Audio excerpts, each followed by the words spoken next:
Ada aturan tak tertulis di sekolah bangsawan ini. Bangsawan sejati saat makan ikan, hanya memakan bagian daging pipinya saja. Jadi, saat seseorang makan ikan dengan lahap, dia akan langsung dikenali sebagai anak orang miskin. Ini adalah permainan bangsawan, yang dirancang oleh pewaris 4 bakat besar. Setiap tahun, 1000 siswa miskin akan dipilih, untuk berpura-pura menjadi kaum jet set. Durasi permainan ini hanya 1 bulan. Jika berhasil menyamar, akan mendapatkan hadiah uang yang sangat besar. Namun, jika tidak sengaja ketahuan, mereka harus bekerja tanpa bayaran selama 80 tahun untuk 4 bakat besar. Sedangkan aku hanyalah rakyat jelata yang kesulitan memenuhi kebutuhan makan sehari-hari. Namun, karena sebuah kecelakaan yang tidak terduga, aku terpilih oleh sekolah bangsawan ini saat sedang mengantar makanan. Aku menunduk, melihat undangan permainan berpinggiran emas di tanganku. Teringat pada ibuku yang terbaring sakit di rumah. Akhirnya aku mengangguk setuju, memutuskan untuk ikut dalam permainan aneh dan konyol ini. Pada hari pertama sekolah, aku berusaha keras menunjukkan aura kelas atas, yang dingin dan mahal, sambil menarik sebuah koper dari merek mewah tapi tidak pasaran. Aku memasuki gerbang sekolah. Di depan gerbang, sudah dipenuhi tuan muda dan nona besar yang ingin menonton keramaian. Hanya karena hari ini adalah hari dimulainya permainan bangsawan ini secara resmi. Semua orang menatap dengan penuh harap, memperhatikan dengan saksama para penyamar yang akan segera muncul. Di dalam hati, aku tahu lebih baik dari siapapun. Mereka hanya ingin melihat lelucon tentang rakyat jelata yang rendah, yang merasa gugup dan canggung saat berpura-pura menjadi bangsawan. Bahkan ada yang memasang taruhan, menebak berapa hari warga sipil rendah ini bisa bertahan. Tak lama kemudian, saat wajahku yang tampan dan luar biasa muncul, langsung menarik perhatian para tuan muda dan nona bangsawan di sana. Sorot mataku membawa aura dingin dan berkelas secara alami, membuat kerumunan bangsawan itu menoleh satu persatu. Mereka merendahkan suara sambil menebak identitasku. Aku sedikit mengernyit, melihat ke arah kerumunan yang memadati gerbang sekolah, lalu menunduk melihat ke permukaan jalan yang basah dan berlubang. Mengangkat tangan sambil membersihkan telinga dengan tidak sabar. Kemudian menunjuk ke seorang pemuda bangsawan yang sedang melongo. 00, 01, 08, 066, 00, 110, 366, lepaskan jaketmu dan letakkan di bawah kakiku. Aku tidak suka sol sepatuku terkena air. Tepat setelah aku bicara, pemuda bangsawan yang kutunjuk itu menatapku dengan wajah penuh keterkejutan. Sial, orang ini sombong sekali. Jangan-jangan dia adalah pewaris misterius yang legendaris itu? Kerumunan yang tadinya bising seketika hening selama beberapa detik. Tapi tidak ada satupun yang berani membantah. Sebab tahun ini, 4 bakat besar memainkan cara baru untuk meningkatkan tingkat kesulitan permainan. Mereka meminta pewaris keluarga kaya yang sudah lama pensiun untuk berpura-pura menjadi siswa biasa yang baru datang. Meskipun aku hanya membawa sebuah koper dari merek yang kurang dikenal, orang-orang tidak bisa membedakan untuk saat ini. Apakah aku ini tuan muda palsu dari rakyat jelata? Atau orang super kaya yang sedang menyamar? Aku menyipitkan mata dengan ekspresi dingin. Kesan itu seolah-olah aku tidak menganggap siapapun ada. Kemanapun tatapanku beralih, membuat para tuan muda dan nona yang diam di tempat merasakan hawa yang mencekam. Suasana seolah membeku. Semua orang tidak berani bertindak gegabah, takut menyinggung orang dari keluarga kaya legendaris itu. Ya ampun, sebenarnya siapa orang ini? Auranya kuat sekali. Tapi ada juga siswa yang tidak suka dengan sikap angkuhku. Lalu membantah, HMPH, menurutku dia hanyalah warga sipil yang terpilih kali ini.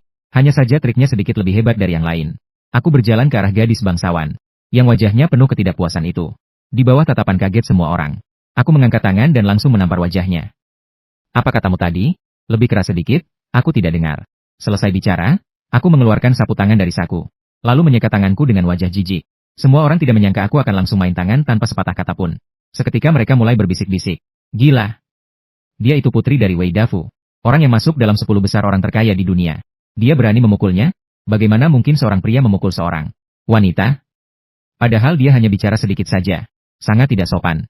Gadis bangsawan yang dipukul itu memegang wajahnya dengan ekspresi tidak percaya. Sejak kecil hingga sekarang, dia belum pernah mengalami penghinaan seperti ini.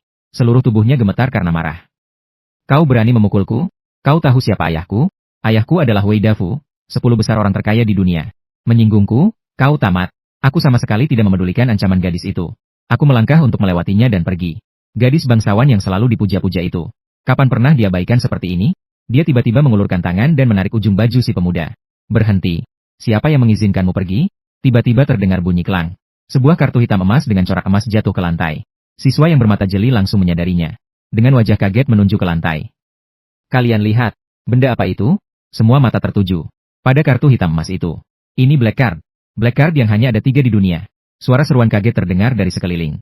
Sudut bibirku sedikit terangkat, berpikir bahwa trik ini benar-benar berhasil. Tidak sia-sia aku mengeluarkan banyak uang untuk memalsukan kartu ini. Aku mengangkat kepala, menunjuk angku ke pemuda yang tadi meletakkan jaketnya. Menunjuk ke Black Card di lantai. Ambil kartu itu. Mulai sekarang, itu milikmu. Pemuda itu merasa sangat tersanjung. Wajahnya menunjukkan kegembiraan luar biasa seolah menang lotre. Meskipun aku bicara dengan gaya memberi sedekah, pemuda itu sama sekali tidak merasa dihina. Sebaliknya, dia tersenyum penuh hormat. Bergegas mengambil kartu di kakiku. Lalu dengan kedua tangan menyerahkannya kembali padaku dengan sopan. Kartu yang sangat berharga ini, meskipun diberi 10 kali keberanian pun aku tidak akan berani menggunakannya. Lebih baik Anda simpan saja. Aku meliriknya dengan jijik. Lalu melalui sapu tangan, menerima kartu yang sudah kotor itu. Mengangkat tangan dan melemparnya pelan. Tepat masuk ke dalam tempat sampah di samping. Kartu ini sudah kotor begini, bagaimana mau dipakai? Karena tidak ada yang mau, buang saja. Siswa yang tadi mengenali Black Card tersebut, memegang dadanya dengan wajah penuh penyesalan. Hatiku sakit sekali, itu Black Card yang cuma ada 3 di dunia. Dia membuangnya begitu saja. Sedangkan pemuda yang tadi meletakkan jaket di depanku, memutar bola matanya dengan cepat, yakin bahwa aku adalah orang super kaya yang berpura-pura menjadi rakyat jelata. Dia segera mendongak dan bertanya dengan hati-hati. Halo teman, namaku Zheng Rui. Keluargaku berbisnis di bidang perhotelan. Kalau boleh tahu, Anda? Zheng Rui menanyakan pertanyaan yang ingin diketahui oleh semua orang di sana. Aku tahu ini adalah ujian pertama saat memasuki sekolah. Bangsawan ini berhasil berarti mendapatkan tiket masuk ke permainan bangsawan ini. Gagal berarti kehancuran total. Aku menarik napas dalam-dalam, menekan rasa gugup di wajahku. Bicara dengan tenang, apa identitasku? Kau tidak pantas mengetahuinya. Saat itu, orang-orang dari OSIS bergegas datang. Berdiri di depan pemuda dingin yang dikerumuni orang banyak. Kau Gumoyan, kan? Pendaftaran mahasiswa baru. Tinggal kau satu-satunya yang belum terdaftar. Cepat ikut aku. Begitu bicara selesai, sekeliling langsung gempar. Margadia Gu, jangan-jangan, dia adalah tuan muda dari keluarga Gu. Keluarga kaya raya yang sudah lama pensiun itu? Kudengar tuan muda Gu baru saja kembali ke negara ini tahun ini. Tidak menyangka dia ditarik ke sini begitu saja. Sekolah benar-benar habis-habisan demi permainan ini. Gadis bangsawan yang tadi angkuh langsung bersembunyi di belakang kerumunan. Takut aku akan membalas dendam dengan kejam padanya. Sikap Zheng Rui menjadi semakin ramah. Bergegas mengambil koper dari tanganku. Biar ku bantu bawakan kopernya. Hal sekecil ini mana mungkin membiarkan Anda melakukannya sendiri. Serahkan saja padaku. Zheng Rui menepuk dadanya menunjukkan kesetiaan padaku. Aku mengangguk pura-pura tidak peduli. Lalu berjalan lurus ke depan tanpa menoleh. Namun, diam-diam aku menghela napas lega saat tidak ada yang memperhatikan. Sambil lalu tatapanku menyapu wajah para tuan muda dan nona bangsawan ini. Saat menyadari setiap orang menunjukkan tatapan segan dan takut, aku tahu identitas sebagai tuan muda misterius. Keluarga Gu yang baru kembali ini sudah tegak. Tidak sia-sia aku melakukan persiapan selama 5 bulan. Sebab di sekolah ini, hampir semua orang adalah anak keluarga kaya raya. Sedikit kesalahan saja maka identitas akan terbongkar. Hanya dengan menyamar sebagai keluarga misterius dengan latar belakang kuat, baru bisa mengintimidasi para tuan muda dan nona ini. Status sebagai tuan muda Gu yang baru kembali dari luar negeri sangat tepat membantuku menutupi kekurangan. Karena tidak punya kerabat di dalam negeri. Setelah pendaftaran mahasiswa baru selesai, aku berjalan dengan langkah mantap di dalam kampus. Sepanjang jalan, aku bersikap tidak acuh terhadap bangunan mewah sekolah bangsawan ini. Ekspresiku tenang seolah sedang berjalan-jalan di halaman belakang rumah sendiri. Sikapku yang dingin dan berkelas ini membuat orang-orang semakin yakin bahwa aku adalah tuan muda Gu. Sikap mereka kepadaku pun menjadi semakin hormat. Aku berhenti di depan sebuah villa mewah yang berdiri sendiri. Tak lama kemudian, mengangkat tangan menunjuk ke depan. Tempat ini lumayan juga. Aku tinggal di sini saja. Ya ampun. Ini kan tempat tinggal pewaris. 4 bakat besar. Dia beraninya dia? Seorang siswi berseru kaget dengan mulut menganga tidak percaya. Zheng Rui menunjukkan wajah sulit, menatap pemuda dingin di depannya. Tuan muda, aku tahu ada tempat yang pasti tidak kalah dari sini. Bagaimana kalau kita pindah ke tempat lain saja? Tanpa memedulikan cegahan Zheng Rui, aku langsung masuk ke dalam villa. Menunjuk ke salah satu kamar tidur. Kamar ini kelihatannya bagus. Kau, kemari. Buang semua barang miliknya keluar. Lalu ganti semuanya dengan yang baru. Bersihkan sampai rapi. Zheng Rui sangat ketakutan sampai keringat dingin keluar. Ini adalah kamar Lai Xiao. Orang yang temperamennya paling meledak-ledak di antara 4 bakat besar. Kalau dia kembali dan melihat ini, kita berdua tidak akan dibiarkan hidup tenang. Takut apa? Dia itu bukan siapa-siapa. Tiba-tiba, salah seorang penggemar fanatik Lai Xiao matanya langsung memerah. Dia hendak menerjang maju untuk membelanya, tapi dicegah oleh orang di sampingnya yang lebih tenang. Kau gila? Marganya Gu. Kau mau cari mati? Si penggemar fanatik seketika tenang kembali. Hanya bisa melihat barang-barang Lai Xiao dibuang satu persatu dari lantai atas. Terdengar bunyi berat saat barang-barang itu menghantam lantai bawah. Seketika menimbulkan keributan. Dia sudah gila ya? Itu barang-barang pribadi Lai Xiao. Dibuang begitu saja. Zheng Rui di lantai atas tidak ragu sedikit pun. Dia segera mengeluarkan ponsel dan menelepon. Suaranya mendesak dan penuh rasa hormat. Halo, bawa orang ke sini sekarang. Semua barang di kamar Lai Xiao, ganti semuanya dengan spesifikasi yang persis sama, atau yang lebih baik dari aslinya. Setelah menutup telepon, dia masih menyempatkan diri melongo ke bawah. Wajahnya menunjukkan keinginan kuat untuk mencari muka. Tak lama kemudian, koper sudah beres. Setelah aku menutup pintu kamar, aku bisa merasakan dengan jelas bahwa tatapan yang terus mengintai di punggungku sudah hilang. Ekspresi dingin yang kupasang lama di wajah pun seketika luntur. Seluruh tubuhku menjadi rileks. Aku membalikkan badan dan merebahkan diri di kasur empuk villa mewah ini. Hampir saja, untungnya berhasil melewati rintangan pertama. Demi permainan para bangsawan ini, aku sudah melakukan persiapan yang sangat matang. Bukan hanya mengundurkan diri dari semua pekerjaan paruh waktu, tapi juga menggunakan uang muka 100.000 yuan pemberian sekolah untuk menyewa detektif 3 bulan sebelumnya, menyelidiki semua informasi tentang keluarga-keluarga kaya, dan mencatatnya dengan detail di buku catatan. Selama masa persiapan, aku sudah hafal luar kepala latar belakang keluarga dan karakter semua orang di sekolah bangsawan ini, terutama informasi identitas dari keluarga 4 bakat besar. Aku benar-benar memahaminya dengan sangat baik. Bahkan aku nekat meminjam 1 juta yuan di platform pinjaman. Aku sadar betul di dalam hati. Begitu keputusan ini diambil, bagiku permainan ini hanya boleh berhasil. Tidak boleh gagal. Kalau tidak, saya akan selamanya hidup di bawah bayang-bayang kejaran penagih hutang. Saya duduk tegak, mengeluarkan foto saya dan ibu dari dalam dekapan. Tatapanku menjadi serius. Kali ini, saya tidak hanya harus berhasil menyamar dalam sebulan, mendapatkan hadiah uang yang besar, tapi juga harus benar-benar melampaui strata sosial untuk menjadi bangsawan sejati. Asalkan saya bisa mendapatkan kekuasaan, penderitaan masa lalu tidak akan menyerang saya lagi. Saya tidak ingin lagi menjadi rakyat jelata yang diinjak-injak orang lain. Karakter ini diam-diam bersumpah di dalam hati. Kali ini saya akan berdiri di puncak piramida. Hari berikutnya saat mulai sekolah, saya masuk ruang kelas tepat sebelum bel masuk berbunyi. Puluhan pasang mata seketika serempak menatap ke arahku, sambil memasang sikap acuh tak acuh, dan menanggung tatapan tajam semua orang. Saya berjalan ke sudut dekat jendela untuk duduk. Teman-teman sekelas yang tadinya duduk di sekitar situ, melihat kedatangan saya, mereka pun satu persatu pergi. Mereka tidak berani memprovokasi saya. Tuan muda keluarga Gu yang terlihat memiliki status keluarga kaya raya. Meski saya tidak melakukan tindakan yang keterlaluan, tapi pandangan panas semua orang terus tertuju pada saya. Saat itu, Tang Tang, salah satu dari 4 pewaris talenta, ternyata langsung duduk di samping pemuda dingin itu. Hati semua orang dipenuhi keraguan dan keterkejutan. Bahkan ada yang diam-diam menduga, status Tang Tang begitu mulia dan terpandang. Bagaimana mungkin dia berinisiatif mendekati pemuda yang identitasnya tidak jelas? Mungkinkah dia datang untuk membongkar di depan umum identitas asli pemuda ini yang tersembunyi? Saya yang tadinya sudah menelungkup di meja bersiap untuk tidur, mendengar perbincangan di sekitar. Seketika ekspresi saya tertegun. Tang Tang, dia adalah yang paling polos di antara semua pewaris 4 talenta. Sudut bibir saya terangkat tersenyum. Sepertinya Tang Tang adalah kesempatan bagus bagi saya untuk melangkah ke kaum bangsawan. Saya duduk tegak dan berbalik ke arah Tang Tang, berinisiatif mengulurkan tangan memberi salam. Setelah selesai bicara, suara teriakan seluruh kelas terdengar silih berganti. Tang Tang juga menoleh dengan wajah bingung. Saat ini, sinar matahari menembus jendela terpantul di wajah saya, membuat penampilan yang memang sudah luar biasa ini menjadi bersinar lembut, menjadi terlihat sangat mahal dan berkilau. Laki-laki yang sangat tampan. Apakah ini senior Gu? Tang Tang belum pernah melihat pemuda setampan ini. Sekali lihat langsung terpukau. Perasaan merasa tersinggung yang tadinya ada, seketika menghilang. Malah mulai muncul rasa malu-malu. Seorang gadis kecil. Pemandangan indah ini segera diunggah seseorang ke internet. Ruang istirahat eksklusif milik 4 talenta. Ji Hanzhou duduk di sofa kulit buatan khusus dengan dahi berkerut, menatap serius ke forum yang berisi foto indah saya dan Tang Tang. Ji Hanzhou dengan santai menggeser kolom komentar di bawah postingan tersebut, tapi gerakan jarinya terhenti pada satu diskusi mengenai tuan muda keluarga Gu. Alis Ji Hanzhou terangkat. Tuan muda keluarga Gu baru mulai sekolah, sudah menyatakan cinta pada Tang Tang, putri kesayangan keluarga Tang. Berani sekali ya, tapi kenapa aku tidak pernah melihatnya? Di sampingnya, Leng Yuechan yang memakai kacamata bingkai emas dan memiliki aura wanita dewasa yang dingin, mengingat kembali dengan santai. Leng Yuechan mendongak. Orang itu sebelumnya selalu tinggal di luar negeri. Wajar kalau kamu belum pernah melihatnya. Kenapa harus heboh?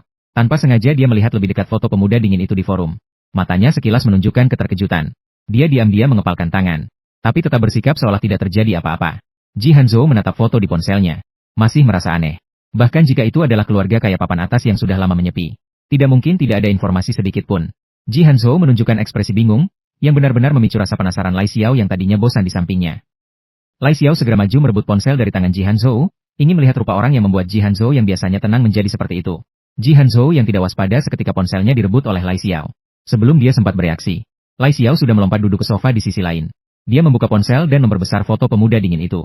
Seorang pemuda tampan luar biasa, yang duduk di tepi jendela disinari matahari terpampang di depan mata. Lai Xiao seketika melongo. Sial, ini terlalu mempesona. Orang dengan wajah seperti ini, bagaimana mungkin aku baru tahu? Ji Hanzhou mengangguk setuju. Benar. Seharusnya dengan rupa yang dia miliki sekarang, tidak mungkin tidak ada berita sama sekali di lingkaran kita. Jangan-jangan ada rahasia yang tersembunyi di balik ini? Ji Hanzhou, sepertinya kamu jadi agak berbeda. Dulu kamu tidak akan memiliki rasa penasaran, sedikit pun terhadap hal seperti ini. Ji Hanzhou tertegun sejenak. Lalu dia menyangkal, masa sih? Aku cuma menebak asal saja karena tidak ada kerjaan. Apa yang mereka bicarakan? Lai Xiao sudah tidak mendengarnya lagi. Hanya matanya yang terus terpaku pada sosok pemuda dingin di dalam ponsel. Jarinya perlahan mengusap wajah tampan itu. Sudut bibirnya membentuk senyum licik. Gu Moyan lumayan menarik juga. Siang hari, semua tuan muda dan nona besar datang ke Kantin sekolah untuk makan. Saya duduk di sudut restoran, menunduk menatap ikan kerapu kukus di nampan makan. Ekspresi saya tertegun. Sebab di sekolah bangsawan ini ada sebuah aturan tak tertulis. Bangsawan sejati saat makan ikan hanya memakan daging bagian pipi yang berbentuk bulan sabit. Jadi ketika seseorang memakan daging bagian punggung ikan dengan lahap, maka akan segera dikenali sebagai anak dari keluarga miskin. Ini adalah ujian kedua bagi pemeran pengganti dalam permainan bangsawan ini. Banyak pemeran pengganti yang terbongkar dalam ujian ini, dan akhirnya reputasi mereka hancur. Demi ujian ini, saya khusus berlatih di rumah selama setengah bulan. Saat saya dengan wajah tanpa ekspresi mengarahkan sumpit ke daging pipi bulan sabit, terasa jelas bahwa bahkan tatapan panas di sekitar sedikit berkurang. Kakak Moyan. Tiba-tiba Tangtang berlari membawa nampan makan dan duduk di hadapan saya. Dia melihat ke arah ikan kerapu kukus di depan saya, mulai berinisiatif mendekatkan diri. Gu Moyan, kamu juga suka makan ikan ya? Kebetulan sekali, aku juga suka. Saya tidak mendongak, hanya mengangguk kecil, sebagai bentuk jawaban atas pertanyaan Tangtang tadi. Meskipun saya sudah menjelaskan bahwa pernyataan cinta di kelas tadi sebenarnya hanyalah candaan. Tapi Tangtang tadi sangka-sangka malah menempel pada saya. Terus-menerus bergerak lincah di depan saya, menceritakan gosip-gosip sekolah bangsawan.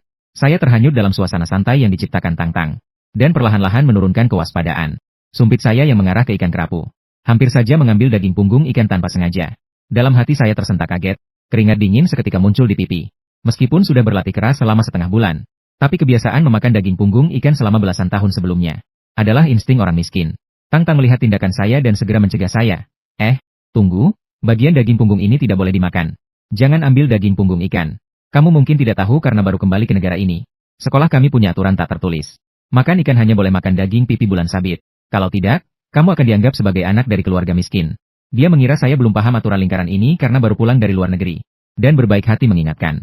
Beruntung Tangtang berkepribadian polos, dan sangat percaya pada identitas saya. Jika tidak, penyamaran saya akan terbongkar. Wajah saya tidak berubah. Saya segera menyesuaikan arah sumpit. Dengan presisi mengambil sepotong daging bulan sabit, memasukkannya ke mulut dan mengunyahnya. Lalu memberikan senyum tipis pada Tangtang. Tangtang menepuk dadanya sambil mendesah lega.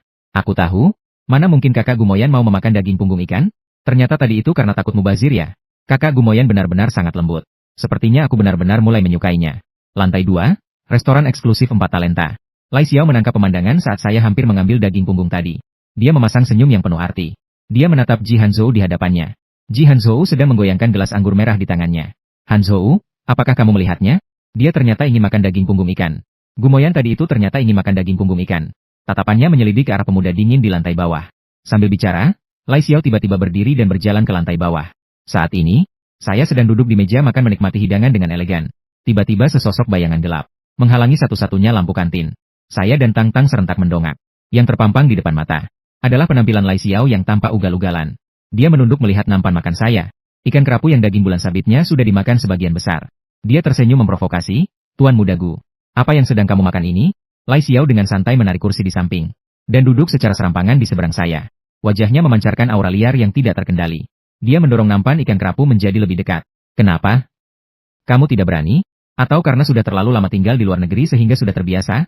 Mendengar kata-katanya yang begitu merendahkan orang miskin, saya mengepalkan tangan yang memegang sumpit, menahan amarah di dalam hati. Provokasi? Ini adalah provokasi yang nyata. Sepertinya karena tindakan kecerobohan saya tadi sudah memicu kecurigaan dari 4 talenta. Sepertinya ke depannya saya harus lebih berhati-hati. Saya dengan elegan mengeluarkan sapu tangan untuk mengelap sudut mulut, menatap Lai Xiao dengan pandangan dingin. Jangan suka mencampuri urusan orang lain. Jangan-jangan kamu diam-diam naksir aku? Begitu kata-kata itu keluar, suasana sekitar langsung gempar. Semua orang tidak percaya bahwa saya begitu berani. Berani mempermalukan salah satu pewaris 4 talenta seperti itu. Wajah Lai Xiao seketika memerah karena malu. Dia memukul meja dan berdiri dengan marah. Apa katamu? Jangan asal bicara ya. Omong kosong. Aku ini pria normal, mana mungkin aku naksir kamu? Bocah yang identitasnya tidak jelas ini benar-benar konyol. Saya berpura-pura tidak terjadi apa-apa. Berdiri membawa nampan makan, menatap Lai Xiao dengan tatapan menantang. Benar juga, kamu tidak pantas menyukaiku. Setelah mengatakannya, saya berbalik pergi. Lai Xiao menunjuk punggung saya sambil gemetar karena marah. Tangtang melihat itu dan segera menyusul saya. Saat melewati Lai Xiao, dia bahkan mendengus mengejek, rasakan. Siapa suruh cari masalah? Ji Hanzhou menunduk melihat keributan di bawah. Dalam hati merasa heran. Tidak menyangka Lai Xiao akan kalah begitu cepat. Ji Hanzhou menggoyangkan gelas anggur merah di tangannya dengan perlahan. Sudut bibirnya membentuk senyum penuh arti. Segalanya menjadi semakin menarik. Saya kembali ke kelas menunggu pelajaran dimulai. Tapi ponsel saya menerima sebuah pesan singkat yang misterius. Saya tidak tahu siapa pengirim pesan ini. Tapi saya menduga orang yang bisa menyebut nama Lai Xiao secara langsung di dalam pesan. Pastilah salah satu dari pewaris keluarga. 4 talenta lainnya. Saya mengerutkan dahi sambil berpikir keras. Saya tidak merasa ada di antara mereka yang mau menolong saya. Setelah berpikir lama tetap tidak ada jawaban. Akhirnya saya letakkan ponsel dan menyimpan masalah ini untuk sementara. Sebab orang ini, karena dia bisa mengirim pesan untuk memperingatkan saya agar waspada pada Lai Xiao. Beberapa hari kemudian. Benar saja seperti yang diperingatkan dalam pesan tersebut. Lai Xiao terus-menerus muncul di depan saya untuk mencari perhatian. Lai Xiao tidak langsung mencari orang untuk mengeroyok saya. Tapi caranya malah lebih menjijikan. Menaruh tikus di dalam laci meja. Menempelkan lem di kursi. Atau sengaja mengucapkan istilah rahasia di depan saya. Yang hanya dipahami kaum bangsawan. Tapi cara-cara kekanak-kanakan ini alih-alih berhasil mempermainkan saya. Sebaliknya malah saya balas dengan metode yang sama hingga mempermalukannya kembali. Ini yang kamu sebut permainan bangsawan? Selama masa ini, segala bentuk kejahilan yang terjadi dianggap sebagai perbuatan Lai Xiao oleh Gumoyan. Semuanya saya limpahkan kesalahannya pada Lai Xiao. Akhirnya Lai Xiao merasa jengah sendiri. Dan akhirnya dia tenang selama beberapa hari tanpa mencari masalah dengan saya lagi. Tak terasa waktu sudah berlalu setengah bulan. Permainan juga sudah masuk ke tahap yang sangat sengit. Waktu bagi saya untuk mendapatkan hadiah besar semakin dekat. Selama periode ini, hubungan saya dan Tang Tang menjadi semakin erat. Dan dengan mengandalkan identitas tuan muda keluarga Gu, banyak keluarga kaya yang datang mendekat untuk menjilat. Dompet saya pun perlahan-lahan mulai menebal. Seolah-olah semuanya berjalan ke arah yang lebih baik. Tapi seiring berjalannya waktu, celah pasti akan ditemukan. Zheng Rui, orang yang membawakan barang bawaan saya di awal. Hanya karena dia melihat, aku memakai baju yang sama 2 hari dalam seminggu. Situasi seperti ini, bagi para tuan muda dan nona yang hidup mewah sejak kecil, adalah hal yang fatal. Entah kenapa, setelah kelas olahraga, tiba-tiba aku menyadari tas sekolahku telah digeledah seseorang. Lalu dengan wajah panik aku melihat ke sekeliling. Tatapanku segera menangkap sosok Zheng Rui yang belum sempat melarikan diri dari belakang. Aku pun langsung waspada. Meskipun aku sudah menyembunyikan data bangsawan, hasil penyelidikanku sejak awal, tapi aku tahu orang seperti Zheng Rui ini. Jika dia bisa menjadi orang pertama yang bersikap baik padaku, dia juga bisa menusukku kapan saja demi keuntungan. Begitu dia menyadari bahwa aku hanyalah rakyat jelata yang dulu bahkan tidak mampu membeli makan. Dengan sifatnya yang picik, dia pasti akan melakukan balas dendam yang gila padaku. Seketika Zheng Rui sengaja mendekat ke hadapanku, menunjuk ke arah sepatu kets edisi terbatas yang sudah kupakai selama 3 hari. Tuan muda Gu, sepatu edisi terbatas ini, aku lihat kamu sudah memakainya selama 3 hari. Kenapa belum diganti juga? Keluarga Gu adalah keluarga yang sangat besar. Masa bahkan tidak punya uang untuk membeli sepasang sepatu. Sengaja mengumumkannya dengan keras. Tatapan semua orang seketika tertuju ke sini. Suara bisik-bisik mulai terdengar bersahut-sahutan. Benar juga, aku juga sudah melihat Tuan Muda Gu memakai sepatu ini beberapa kali. Mungkinkah dia sebenarnya bukan Tuan Muda keluarga Gu, melainkan sekelompok rakyat jelata kotor yang menyamar jadi orang kaya? Kan? Zheng Rui mendengarkan keraguan yang terus bermunculan di sekitarnya. Tak tahan untuk menyunggingkan senyum bangga. Aku bisa melihat sekilas kalau dia sengaja melakukannya. Sepatu ini palsu, ya? Bahkan ini saja kamu tidak tahu? Sepatuku ini dibuat khusus oleh desainer internasional ternama dengan konsep vintage. Setiap pasang sepatu perlu melalui proses pengerjaan yang istimewa. Semakin terlihat usang, justru semakin mahal harganya. Aku tahu sepatu ini. Dengar-dengar, ini adalah karya terakhir Master Kevin yang baru saja kembali ke tanah air. Hanya ada 3 pasang di seluruh dunia. Zheng Rui tampak tidak peduli. Mengira aku hanya sedang menggertak. Banyak orang yang mempercayai Zheng Rui. Tapi ada juga teman yang mengerti barang mewah berseru kagum. Bahkan aku saja tidak layak memakainya. Bagaimana mungkin? Semua orang menunjukkan ekspresi tidak percaya. Tidak disangka. Ternyata benar-benar ada sepatu yang semakin usang semakin mahal harganya. Zheng Rui terkejut hingga mundur beberapa langkah. Aku tersenyum penuh arti. Situasi sekarang inilah yang kuinginkan. Semenjak hari aku menyadari tas sekolahku disentuh oleh Zheng Rui, aku sudah menduga hari ini akan datang. Demi serangan balik ini, aku sengaja menyewa detektif untuk mencari keberadaan sepatu edisi terbatas karya Master Kevin ini. Secara tidak sengaja aku menemukan bahwa ada satu pasang yang dipajang di museum pameran. Dengan mengandalkan reputasi keluarga konglomerat papan atas yang kubangun di sekolah bangsawan ini, aku berhasil mengintimidasi penanggung jawab museum. Akhirnya dengan sisa dana yang kupunya, aku menyewa sepatu ini dari museum. 3 hari ini, aku sengaja memakai sepatu ini dan mondar-mandir di depan Zheng Rui. Tujuannya adalah agar Zheng Rui meragukan identitasku. Bahkan aku memperbudak Zheng Rui dengan berbagai perintah, supaya dia kehilangan kesabaran. Zheng Rui pasti akan muncul di depan umum untuk membongkar rahasiaku. Dengan begitu, aku tidak hanya bisa mengamankan posisiku sebagai tuan muda keluarga Gu, tapi juga bisa membuat Zheng Rui menjadi bahan tertawaan. Apalagi setelah kejadian ini, seharusnya tidak akan ada lagi orang yang meragukan masalah baju yang kupakai berulang. Mereka hanya akan berpikir bahwa aku memesan baju yang sama karena aku menyukainya. Rencana sekali dayung 2 pulau terlampaui ini tertutup dengan sempurna. Aku menarik tangan Zheng Rui dan menekannya kuat-kuat ke lantai, mengambil batu bata yang sudah kusiapkan. Tatapanku mendingin. Seketika tubuh Zheng Rui menjadi kaku. Wajahnya memucat. Dia tidak menyangka bahwa aku sudah menyadari tindakannya sejak lama. Zheng Rui juga perlahan menyadari bahwa dirinya mungkin telah menyinggung konglomerat papan atas yang legendaris. Tangan mana yang kamu pakai untuk menggeledah tasku? Rasa dingin menjalar dari telapak kaki hingga ke kepala. Dan aku tidak peduli bagaimana perasaan Zheng Rui sekarang. Melihat dia tidak menjawab, aku langsung menghantam pergelangan tangannya tanpa ragu. Lalu berbalik pergi. Kabar itu segera tersebar ke seluruh sekolah. Sudah dengar belum? Ada apa dengan punggung tangan Zheng Rui? Sepertinya, dilumpuhkan oleh murid baru bernama Gumoyan. Gumoyan adalah murid pindahan itu? Kenapa dia melakukan itu? Di dalam ruang istirahat eksklusif, 4 penguasa finansial duduk bersama. Aturan permainan bangsawan ini. Apakah sudah saatnya untuk ditingkatkan sedikit? Ji Hanzhou memainkan pena di tangannya dengan santai. Leng Yuejian memecah keheningan dan angkat bicara lebih dulu.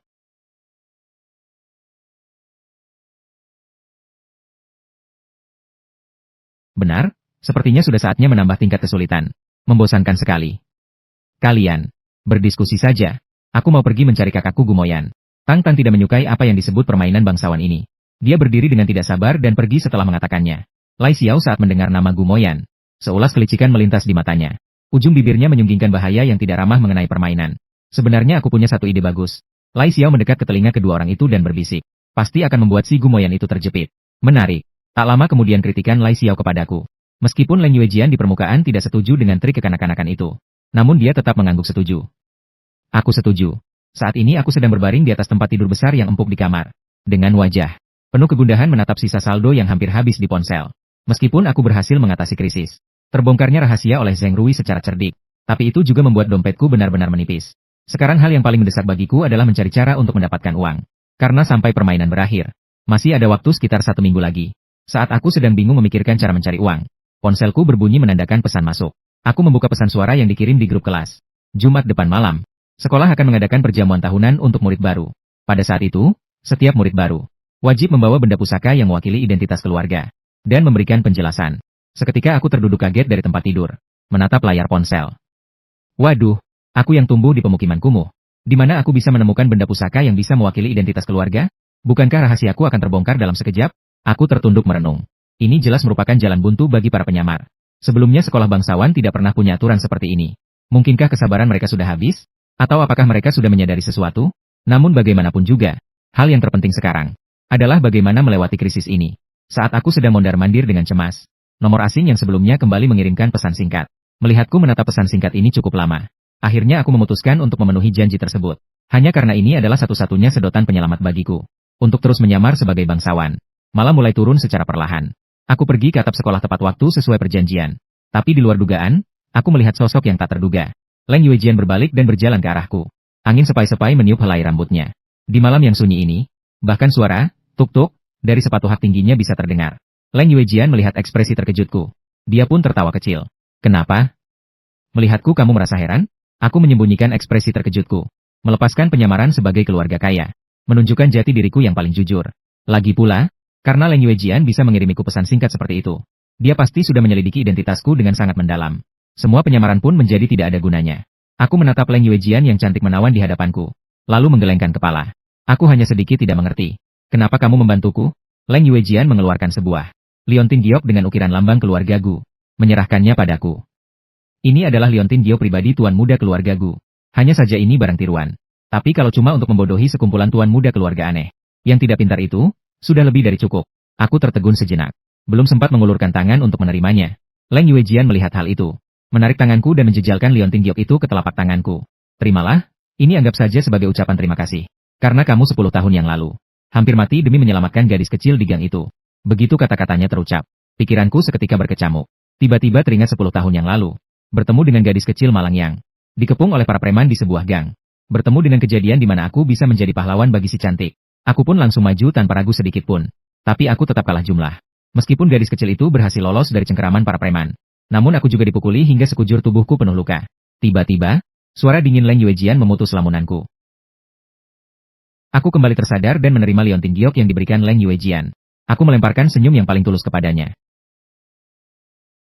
Leng Yuejian tampak terpana oleh senyumanku. Tatapannya mengalun. Akhirnya berpura-pura tidak peduli lagi sambil mendongak.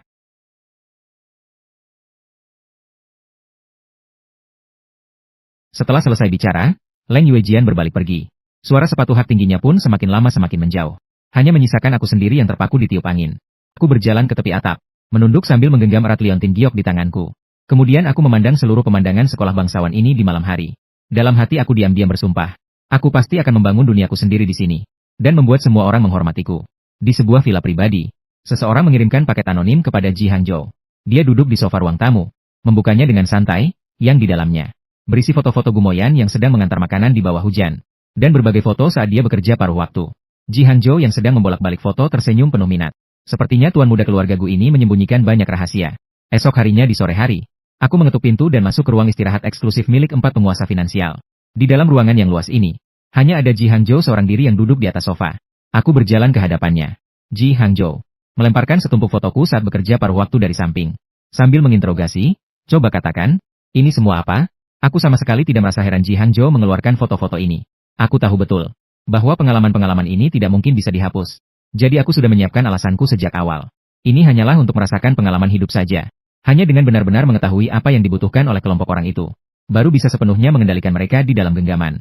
Bukan begitu? Ji Hangzhou menatapku dengan agak terkejut. Tatapannya seolah-olah baru pertama kali mengakuiku. Dia berjalan ke belakang meja bar di ruang istirahat lalu duduk, kemudian menunjuk ke kursi di sampingnya. Dan bicara dengan nada suara yang dingin, duduklah. Jangan tegang. Mau minum apa? Ji Hangzhou tidak sepenuhnya mempercayai alasanku. Dia masih terus-menerus mengujiku. Aku mengangkat mata dan menatap langsung Ji Hangzhou. Tidak perlu. Sebentar lagi aku masih ada kelas.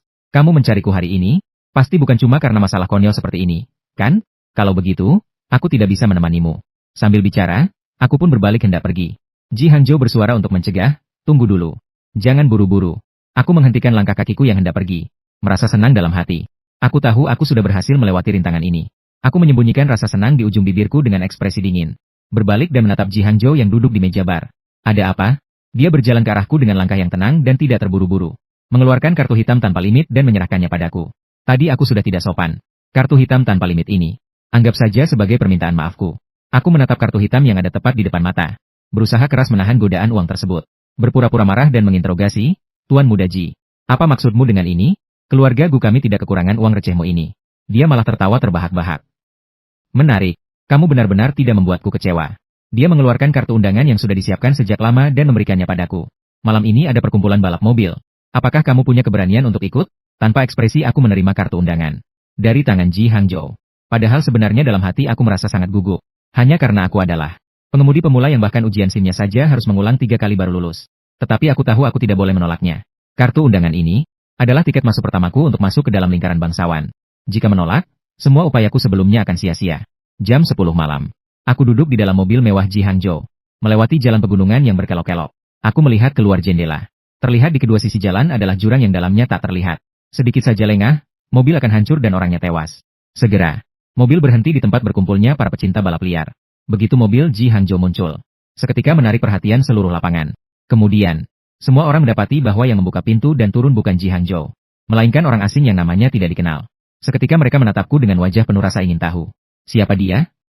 Bagaimana bisa dia turun dari mobil Tuan Muda Ji? Wah, dia terlihat sangat tampan. Air liurku hampir menetes. Berbeda dengan keterkejutan orang-orang di sekitar. Nie Xiaoze membelalakan matanya. Menatapku dengan sangat terkejut. Dia berjalan ke sisi Ji Hangzhou. Berbisik bertanya, bagaimana kalian bisa bersama? Dan bahkan membawanya ke sini? Ji Hangzhou tanpa acuh tak acuh. Sama sekali tidak merasa ada masalah membawa aku masuk ke dalam lingkaran bangsawan. Tidakkah menurutmu ini sangat menarik? Nie Xiao melihatku berdiri sendirian di tengah. Dengan aura dingin dan mulia. Seolah tidak selaras dengan arena balap yang memekakan telinga ini. Segera mengangkat alis. Kamu benar, memang menarik. Nie Xiao merangkul seorang wanita cantik bertubuh seksi. Berjalan ke hadapanku. Tuan Muda Gu, tamu langka ya. Dengar-dengar kamu meraih banyak medali emas di luar negeri. Bagaimana? Mau datang bermain beberapa putaran? Aku terdiam sejenak. Sangat tahu bahwa rintangan ini tidak akan bisa dihindari. Aku terus tidak menanggapi ajakan Nie Xiao. Dia mengira aku sedang menolak dalam diam. Lalu menunjuk ke sebuah mobil di samping. Tidak bawa mobil kan? Tidak apa-apa. Aku berikan mobil cadanganku untuk kamu kendarai. Performanya sangat bagus. Aku melihat ke arah yang ditunjuk jari Nie Xiao. Sebuah Bugatti yang berwarna-warni. Langsung menabrak pandanganku. Melihat mobil balap yang didandani seperti burung merak bunga itu. Sudut mulutku tidak bisa menahan kedutan. Bahkan jika aku tidak mengerti performa mobil balap sekalipun. Bisa melihat bahwa mobil ini tidak bisa diandalkan. Nie Xiao jelas sengaja menyulitkanku. Dia ingin menggunakan mobil ini untuk menguji identitasku. Nie Xiao mendorong wanita cantik di pelukannya. Sedikit membungkuk menatapku. Tuan Muda Gu yang sedang naik daun belakangan ini. Tidak mungkin kan kalau tidak berani? Nie Xiao tertawa keras. Para bangsawan di sekitar juga ikut tertawa terbahak-bahak. Saat aku berada dalam dilema. Leng Yuejian yang sudah berganti pakaian balap keren. Keluar dari ruang istirahat. Dia mendorong Nie Xiao yang sedang menyindir dan berdiri di depanku. Nie Xiao, mobil rongsokanmu itu berani sekali dikeluarkan. Ini urusanku dengan Tuan Muda Gu berdua. Kapan giliranmu ikut campur? Dia mengabaikan teriakan Nie Xiao. Menoleh dan tersenyum padaku, aku juga ingin melihat 10 tuan. Bagaimana kemampuan menyetir tuan muda Gu? Begini saja. Biarkan aku menjadi navigator MU. Seluruh lapangan terkejut. Dewi Yuejianku. Ternyata mau menjadi navigator untuk bocah ini. Yang entah datang dari mana. Leng Yuejian, kamu bercanda apa? Ini bukan main rumah-rumahan yang biasa kamu mainkan. Leng Yuejian tidak mempedulikan tatapan heran orang-orang. Tanpa banyak bicara menarikku ke dalam kabin kemudi. Leng Yuejian memasang sabuk pengaman. Aku menoleh menatapnya dengan serius. Apakah kamu sudah benar-benar memikirkannya? SIM-ku baru saja keluar tidak lama. Tidak bisa sepenuhnya menjamin keselamatanmu. Tidak apa-apa, aku percaya padamu. Mobil ini sudah aku pasangi perangkat khusus. Lagi pula bukankah masih ada aku yang cantik? Dan navigator yang menawan. Menemanimu? Mendengar kata-kata narsistik Leng Yuejian. Aku tidak bisa menahan tawa. Ketegangan seketika menghilang. Tidak menyangka Leng Yuejian yang biasanya tampak dingin. Ternyata punya sisi narsistik seperti ini. Semua persiapan selesai. Terdengar suara tembakan. Banyak mobil balap melesat keluar seperti roket. Aku segera menyusul. Balapan berlangsung dengan tegang. Saat ini harus berterima kasih pada pengalamanku mengantar makanan agar tidak terlambat dulu. Tentang bagaimana menemukan rute tercepat. Hampir sudah terukir di tulangku. Dan Leng Yuejian juga navigator yang hebat. Selalu membantuku saat tikungan. Menemukan titik potong paling presisi. Di bawah kerjasama yang kompak antara aku dan Leng Yuejian. Segera melampaui mobil balap lainnya. Sampai di posisi kedua. Saat ini, hanya tersisa jarak 100 meter dari tikungan terakhir. Nie Xiao masih memimpin jauh di depan. Bagaimanapun aku menambah kecepatan tetap tidak bisa menyalip. Saat itu suara bersemangat Leng Yuejian terdengar. Gu Moyan, percaya padaku, injak gas sampai habis. Kita menyalip dari sisi luar tikungan. Aku melirik ke bawah ke jurang yang tak berdasar. Lalu menoleh menatap Leng Yuejian. Semangat yang tak bisa disembunyikan di matanya. Seketika sebuah api yang tak bernama tersulut di hati. Seluruh pembuluh darah bergejolak. Aku menggunakan seluruh tenaga untuk menginjak gas sampai habis. Terdengar suara mobil balap yang menderu keras. Seolah akan menghancurkan seluruh komponennya. Tapi aku tidak ragu sedikit pun. Langsung menerobos maju. Saat menyalip di tikungan aku bisa merasa jelas setengah badan mobil melayangkan. Cepat-cepat membanting setir. Dengan paksa menarik mobil kembali ke jalur yang benar. Jantung berdetak kencang. Seolah detik berikutnya akan mati karena takikardia. Leng Yuejian juga mengeluarkan teriakan yang memecah langit. Kain merah garis finish ditabrak. Aku dengan kecepatan 0,01 detik lebih awal dari Nie Xiao. Mendapatkan juara pertama. Seketika seluruh lapangan bertepuk tangan meriah. Semua orang tidak menyangka. Aku ternyata benar-benar bisa menang. Melawan pewaris dari 4 konglomerat besar, Nie Xiao. Aku duduk di dalam mobil menarik napas dalam-dalam. Mendengar diskusi ramai di sekitar. Baru merasakan ketakutan setelahnya. Leng Yuejian melepas sabuk pengaman. Merangkul leherku, kamu hebat sekali. Aku benar-benar tidak salah melihat orang. Selesai bicara Leng Yuejian berbalik turun dari mobil. Setelah menenangkan perasaan, aku juga mendorong pintu mobil dan keluar. Nie Xiao berjalan mendekat dengan wajah canggung. Kali ini tidak dihitung. Lagi pula kamu kan pernah meraih medali emas di luar negeri. Lain kali kita main yang lain. Aku pasti akan menang darimu. Nie Xiao meskipun mulutnya tidak mau kalah. Di dalam hati, telah resmi mengakui identitasku sebagai tuan muda keluarga Gu. Langkah pertaruhan ini aku menang. Hang Zhou juga berjalan ke arah sini. Bagus, punya keberanian. Aku sekarang sangat menantikan. Performa apa yang akan kamu tunjukkan di pesta mahasiswa baru nanti? Balapan berakhir. Arena yang sedetik lalu masih ramai dan bising. Dalam sekejap orang-orang membubarkan diri. Tempat yang luas itu ternyata tidak menyisakan bayangan manusia sedikit pun. Malam ini identitasku tidak hanya berubah menjadi tuan muda keluarga Gu dari keluarga misterius. Bahkan menjadi karakter tangguh yang membuat orang terkesan. Sejak saat itu, banyak bangsawan kelas atas mengetahui kejadian malam itu. Sikap mereka terhadapku juga semakin hormat. Aku memanfaatkan kepercayaan para bangsawan. Mulai membangun bisnis. Mereka demi menjilatku berbondong-bondong menginvestasikan dana besar. Aku pun meraup keuntungan berlimpah. Tidak perlu takut lagi demi penyamaran. Bangsawan yang miskin melarat. Waktu dengan cepat sampai di malam perjamuan mahasiswa baru. Yang juga merupakan hari terakhir dari permainan bangsawan ini. Aku bermodalkan uang yang kudapatkan beberapa hari ini. Memesan setelan jas yang sangat indah. Di tanganku memegang batu giok. Pemberian Leng Yuejian yang berukir lambang keluarga Gu. Berhasil memasuki ruang perjamuan. Pakaian mewah itu menonjolkan wajahku yang memang sudah tampan. Baru saja muncul. Seketika menarik perhatian semua orang. Tang-Tang melihat sosokku segera berlari mendekat. Kakak Gu Moyan. Akhirnya kamu datang juga. Aku sudah menunggumu lama sekali. Aku beritahu pelan-pelan ya. Malam ini ada kejutan loh. Aku merasa bingung. Tidak tahu kejutan apa yang dia maksud. Suara musik terdengar. Tang-Tang menarik tanganku untuk duduk di samping. Kebisingan di sekitar juga perlahan menghilang. Tiba-tiba seorang pembawa acara yang mengenakan gaun mewah naik ke atas. Malam ini kita akan menyaksikan lahirnya sebuah legenda. Ada yang bilang dia adalah aktor dari daerah kumuh. Ada juga yang bilang dia adalah bangsawan kelas atas dari keluarga perfilman. Sekarang, mari kita sambut dengan meriah Gu Moyan untuk naik ke panggung berpidato. Sudut mulutku berkedut. Menoleh menatap Tang-Tang yang sedang senang sendirian di samping. Apa-apaan ini? Tang-Tang sama sekali tidak melihat ketidakberdayaku. Ini adalah kejutan yang khusus kusiapkan untukmu. Bagaimana? Suka tidak? Tang-Tang tidak mempedulikan tatapan penolakanku. Terburu-buru mendorongku ke atas panggung. Menghadapi tatapan penuh harap dari Tang-Tang. Dengan terpaksa aku hanya bisa memberanikan diri berjalan ke depan mikrofon. Baru saja bersiap untuk berbicara. Seketika lampu di atas kepala meredup. Di layar besar di belakang. Muncul foto-foto saat aku dulu bekerja mengantar makanan. Di bawah panggung seketika menjadi gempar. Ini Gumoyan? Bukankah dia pewaris keluarga perfilman? Kenapa dia mengantar makanan? Ini Gumoyan? Zheng Rui yang selama ini tidak puas melompat keluar. Mengeluarkan tumpukan foto dan melemparkannya ke udara. Foto-foto itu seketika berjatuhan seperti taburan bunga dari Dewi. Orang-orang memungut foto-foto di lantai. Membukanya satu persatu. Yang terlihat adalah semua foto saat aku bekerja paruh waktu dulu. Zheng Rui menunjukkan senyum kemenangan padaku. Ternyata semua ini adalah perbuatannya. Zheng Rui terhadap kejadian. Permintaan bantuan sebelumnya selalu menyimpan dendam. Diam-diam mencari orang untuk menyelidiki identitasku secara pribadi. Tak disangka malah menemukan foto-foto saat aku bekerja paruh waktu. Dia takut foto-foto ini akan membuatnya dipermalukan seperti terakhir kali. Diam-diam mengirimkan foto itu secara anonim ke Ji Hangzhou. Awalnya berpikir akan segera bisa melihat. Nasib tragis Gumoyan diusir dari sekolah bangsawan. Tak disangka Gumoyan tidak hanya tidak hancur reputasinya. Malah mendapatkan sorotan penuh. Zheng Rui tidak rela. Mengetahui Tang-Tang demi memberikan kejutan untuk Gumoyan. Maka dia diam-diam memproyeksikan foto itu ke layar besar. Agar semua orang tahu identitas asli Gumoyan. Tepat saat Zheng Rui mengira aku sudah tamat. 4 bakat besar justru berdiri untuk memberikan kesaksian bagiku. Siapa yang tahu?